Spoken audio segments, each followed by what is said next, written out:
Hello everyone, welcome to my channel. हाँ तो बच्चों आइए, मैं आपको क्लास 10 का साइंस जो फिजिक्स है उसका मैं ऑब्जेक्टिव टाइप क्वेश्चन लेकर आया हूँ जो बिहार बोर्ड परीक्षाओं के लिए सबसे महत्वपूर्ण है। आइए देर न करते हुए इस वीडियो में मैं बारी बारी से इन क्वेश्चनों को देखते हैं। चलिए, पहला क्वेश्चन दिया है, गोलीय दर्पण की फोकस दूरी उसकी वक्रता त्रिज्या की क्या होती है। तो ये पहला आंसर इसका हो जाएगा आधी होती है। ठीक। अगला क्वेश्चन दिया है, सोलर कुकर में प्रयोग किया जाता है। तो सोलर कुकर में अवतल दर्पण का प्रयोग किया जाता है, इसलिए पहला ऑप्शन इसका सही हो जाएगा ए। अगला क्वेश्चन तीसरा दिया है, हजामत बनाने के लिए प्रयोग किया जाना चाहिए। तो हजामत मतलब दाढ़ी बनाने में कौन सा दर्पण का प्रयोग होता है? अवतल दर्पण। ऑप्शन नंबर यहाँ बी करेक्ट होगा। ठीक। चौथा क्वेश्चन देखिए, मोटर चालक के सामने दर्पण साइड मिरर के रूप में लगा होता है, माने किस दर्पण का उपयोग साइड मिरर के रूप में किया जाता है? तो आपको यहाँ पे आंसर सी होगा, उत्तल दर्पण का। पांचवा क्वेश्चन देखिए, सर्च लाइट का परावर्तक सतह क्या होता है?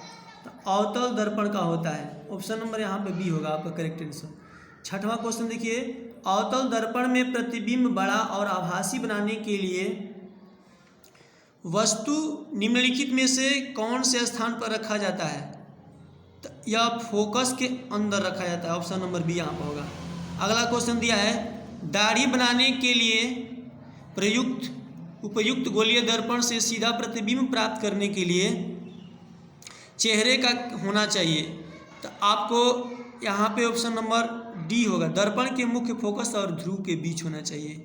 आठवां क्वेश्चन देखिए, दिया है, जिन वस्तुओं से स्वयं प्रकाश उत्सर्जित होते हैं उन्हें कहते हैं, तो उसे आत्मदीप्त वस्तु कहते हैं। यानी जिन वस्तुओं से स्वयं प्रकाश उत्सर्जित होता है उसे आत्मदीप्त कहते हैं।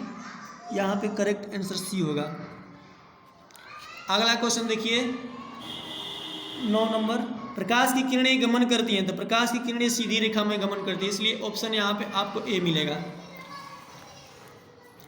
10वां क्वेश्चन देखिए, समतल दर्पण में क्या होता है? तो समतल दर्पण में आपतन कोण परावर्तन कोण के बराबर होता है, इसलिए ऑप्शन यहाँ पर आपका बी करेक्ट होगा। अगला क्वेश्चन देखते हैं, प्रकाश तरंग उदाहरण है, किसका उदाहरण है?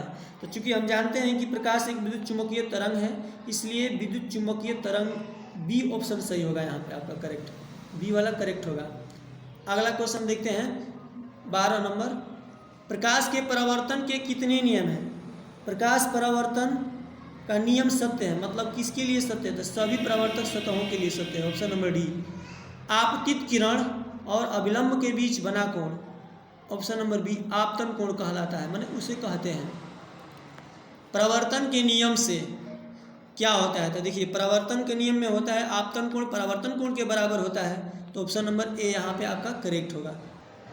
अगला क्वेश्चन देखिए 15 नंबर, निर्वात में प्रकाश की चाल होती है। तो ऑप्शन नंबर ए 3 × 10⁸ मीटर प्रति सेकेंड होता है।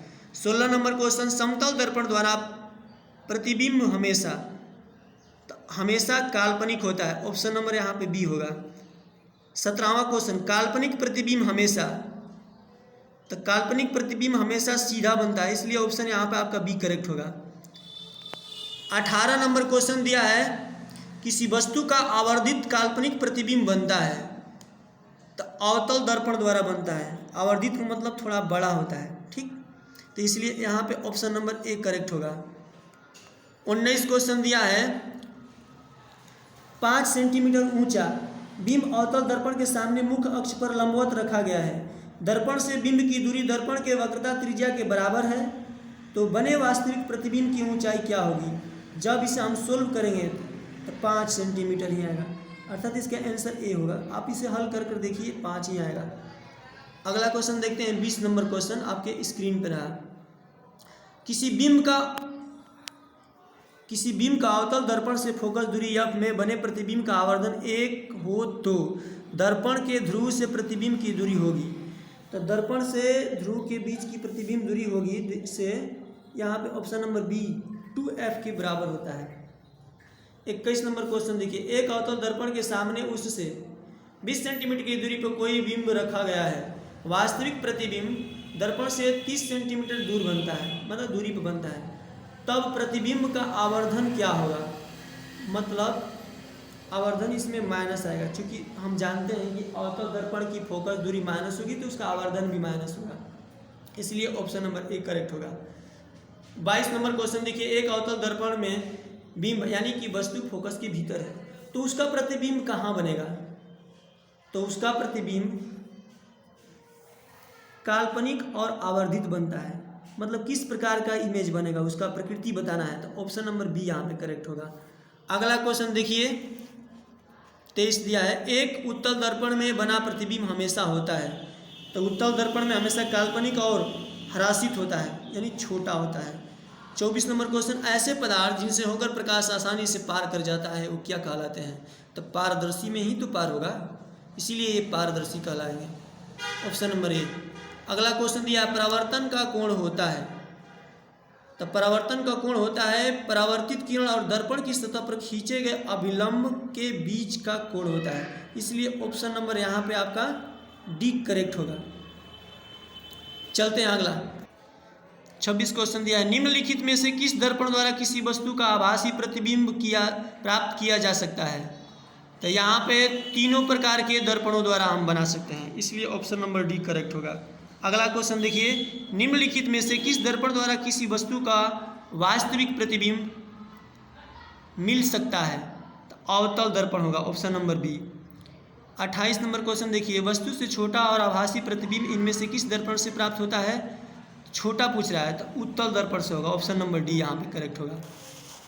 अगला क्वेश्चन देखिए 29, निम्नलिखित में से किसके द्वारा एक बिंदु स्रोत से समांतर किरणपुंज मिल सकता है। तो यहाँ पे अवतल दर्पण द्वारा होगा, ऑप्शन नंबर ए। 30 वाला क्वेश्चन देखिए, कहाँ पर स्थित होने से वस्तु का प्रतिबिंब अवतल दर्पण के फोकस पर बनता है। तो जब वस्तु को अनंत पर रखते हैं तब, ऑप्शन नंबर यहाँ पे डी आपको करेक्ट होगा। अगला क्वेश्चन देखिए 31, अवतल दर्पण की वक्रता त्रिज्या उसकी फोकस दूरी की 2 गुनी होती है। ऑप्शन नंबर ए यहाँ पे आपको करेक्ट मिलेगा देखने को। 32 नंबर क्वेश्चन दिया है, एक अवतल दर्पण में वस्तु यानी कि बिंब की स्थिति फोकस और ध्रुव के बीच में हो तो प्राप्त प्रतिबिंब कैसा होगा। वास्तविक और छोटा होता है, ऑप्शन नंबर बी करेक्ट। उत्तल दर्पण द्वारा बना प्रतिबिंब होता है तो हमेशा काल्पनिक और सीधा होता है, इसलिए ऑप्शन नंबर बी सही होगा। 34 क्वेश्चन दिया है, एक दर्पण से किसी भी दूरी पर रखी एक वस्तु का सीधा प्रतिबिंब ही प्राप्त होता है, तो वह दर्पण क्या कहलाता है। समतल हो सकता है अथवा उत्तल हो सकता है, इसलिए ऑप्शन नंबर सी दोनों में हो जाएगा। अगला 35 नंबर संबंध दिया है, यह बराबर होता है r/2, यानी सत्य किसके लिए है। तो इसमें उत्तल तथा समतल दोनों के लिए दर्पणों के लिए सत्य होता है, तो यहाँ पे ऑप्शन नंबर सी करेक्ट होगा। उत्तल तथा अवतल दर्पण दोनों प्रकार के दर्पणों के लिए साबित है। अगला क्वेश्चन दिया है, समतल दर्पण में प्रतिबिंब का आवर्धन होता है तो 1 के बराबर होता है, ऑप्शन नंबर सी करेक्ट हो गया। यहाँ पे 37 है, थोड़ा मिस्टेक हो गया है टाइपिंग में। समतल दर्पण में प्रतिबिंब की प्रकृति क्या होगी। समतल दर्पण में प्रतिबिंब आभासी और बराबर वस्तु के बनता है, तो ऑप्शन नंबर डी करेक्ट होगा। किस दर्पण में केवल आभासी प्रतिबिंब बनता है, तो समतल तथा उत्तल दर्पण में, ऑप्शन नंबर डी यहाँ करेक्ट होगा।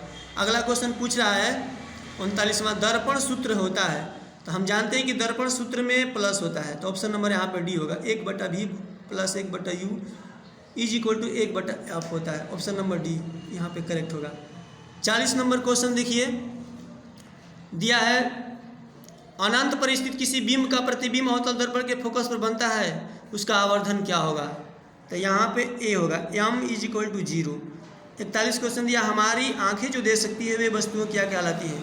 तो दीप्तमान वस्तु कहलाती है या प्रदीप्त वस्तु कहलाती है, क्योंकि जब उसमें प्रकाश लड़कर हमारे नेत्र तले आएगा तभी तो हम उसे देख सकते हैं, इसलिए ऑप्शन नंबर सी।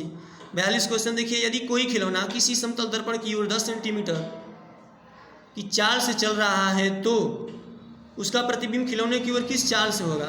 तो ऑप्शन नंबर यहाँ पे सी